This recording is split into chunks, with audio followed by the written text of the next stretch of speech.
Salut, c'est Aurore. Aujourd'hui, c'est moi qui passe Bernadette sur le grill. Bonjour Bernadette. Bonjour Aurore.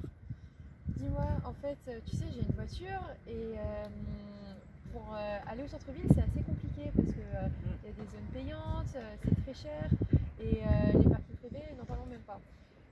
Qu'est-ce que tu proposes toi pour changer ça, pour se rapprocher plus des commerces?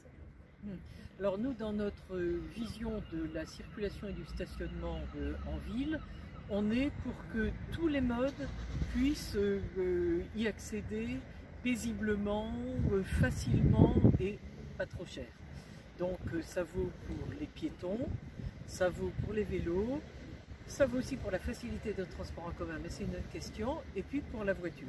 On est pour la fluidité de la circulation paisible des voitures dans le centre-ville.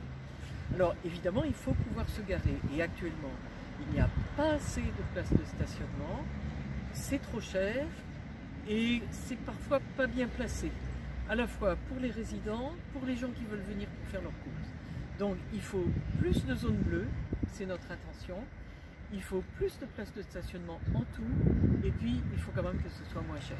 Voilà, donc on travaille là-dessus pour favoriser évidemment le commerce du centre-ville sans gêner la vie des résidents. Merci beaucoup.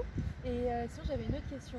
En parlant justement des municipales à mes amis de la fac, j'ai beaucoup de réponses par rapport aux politiciens, les mêmes réponses qui en sortent tout le temps, tous des pourris.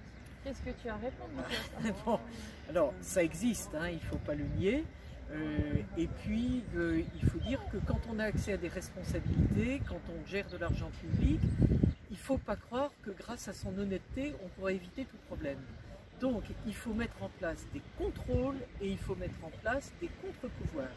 C'est pourquoi moi dans le programme que j'ai établi en matière de démocratie locale, on a l'intention de donner beaucoup plus de place à l'opposition qui pourra contrôler, on ouvrira les dossiers, ils pourront rentrer dans les débats.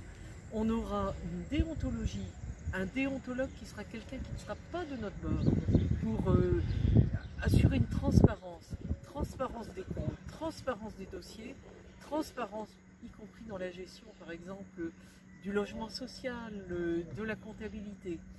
Voilà, je pense qu'aujourd'hui on a des moyens avec tous l'open data, etc., de pouvoir ouvrir les dossiers et c'est le meilleur des contrôles parce que après tout, même la personne la plus honnête peut être piégée.